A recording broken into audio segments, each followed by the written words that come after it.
కీర్తన 6వ అధ్యాయం.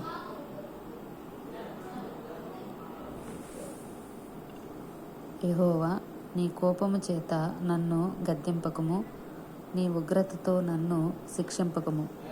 యెహోవా, నేను కృషించియున్నాను, నన్ను కరుణించుము. యెహోవా, నా ఎముకలు అదురుచున్నవి, నన్ను బాగుచేయుము. నా ప్రాణము బహుగా అదురుచున్నది. యెహోవా, నీవు ఎంతవరకు కరుణింపకయుందువు? యెహోవా, తిరిగి రమ్ము, నన్ను విడిపింపుము. నీ కృపను బట్టి నన్ను రక్షించుము. మరణమైన వారికి నిన్ను గూర్చిన జ్ఞాపకము లేదు.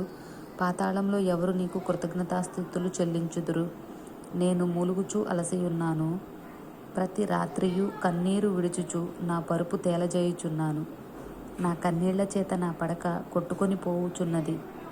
విచారము చేత నా కన్నులు గుంటలు పడుచున్నవి. నాకు బాధ కలిగించు వారి చేత అవి చివికియున్నవి. యెహోవా నా రోదన ధ్వని వినియున్నాడు. పాపము చేయు వారలారా, మీరందరూ నా యొద్ద నుండి తొలగిపోవుడి.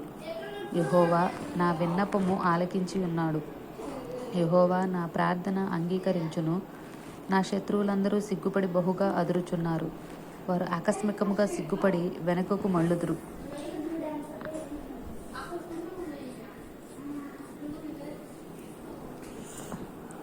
ఆమేన్. 6వ అధ్యాయం కంప్లీట్ అయింది.